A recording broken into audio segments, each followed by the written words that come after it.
Sebelum ke video tutorial, kita perlu tahu apa itu spill kit.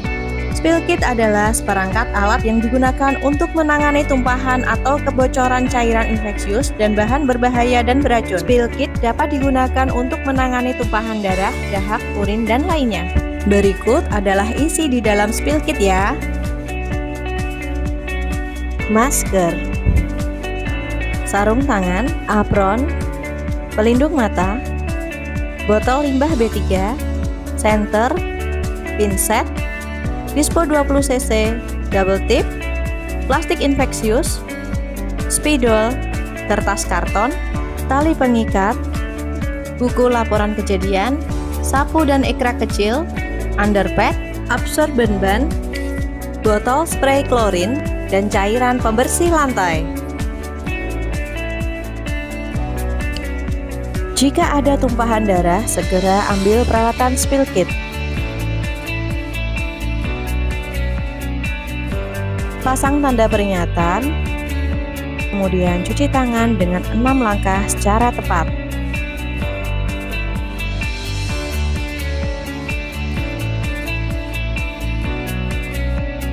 Mulai gunakan alat pelindung diri, mulai dari apron, masker, pelindung mata, sarung tangan. Siapkan 2 buah plastik infeksius berwarna kuning. Serap darah atau cairan tubuh dengan underpad, kemudian buang ke plastik kuning yang pertama.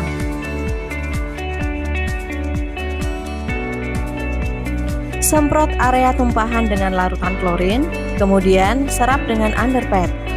Buang ke plastik kuning yang pertama. Semprot dengan cairan pembersih lantai, lalu bersihkan dengan underpad, masukkan ke dalam plastik yang pertama. Kemudian letakkan pinset pada plastik yang kedua. Setelah semua area bersih, lepaskanlah semua APD.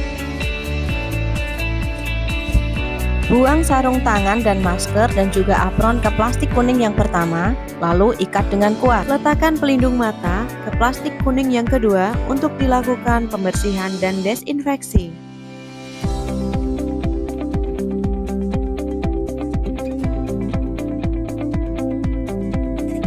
Kemudian merapikan semua peralatan.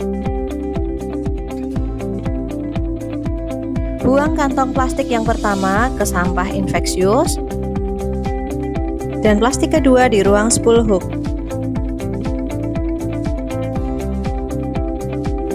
Kembalikan peralatan spill kit ke tempat semula.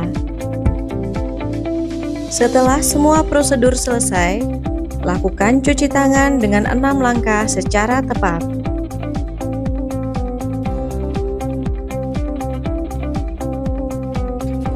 Prosedur tumpahan bahan kimia padat. Ketika ada tumpahan bahan kimia padat, segera cari dan lihat MSDS.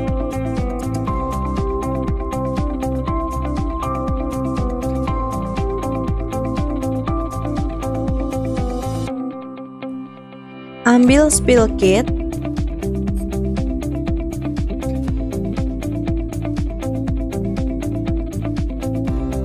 pasang tanda peringatan, kemudian cuci tangan dengan 6 langkah secara tepat. Gunakan APD. Siapkan 2 plastik infeksius dan 1 plastik coklat.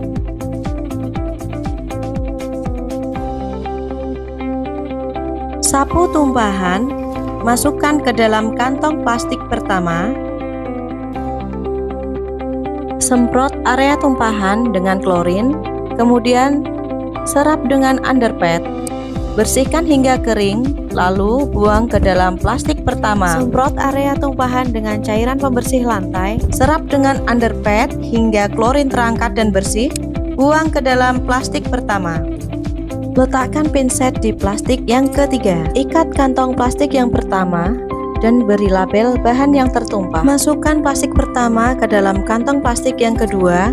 Lepas APD, buang sarung tangan, masker, dan apron yang telah dipakai ke plastik yang kedua dan pelindung mata ke plastik nomor 3. kemudian ikat kuat. Bereskan peralatan, buang plastik kedua ke dalam sampah infeksius, kemudian plastik ketiga ke dalam spool hook. Kemudian cuci tangan 6 langkah dengan tepat.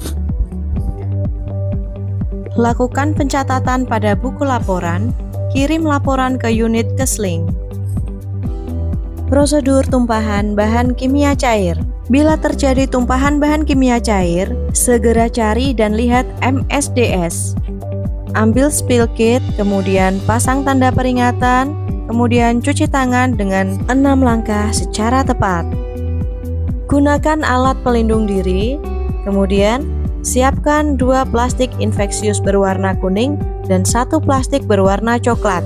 Pasang absorben ban agar tumpahan tidak meluas. Jika ada pecahan kaca, segera ambil menggunakan pinset dan buang ke dalam botol limbah B3.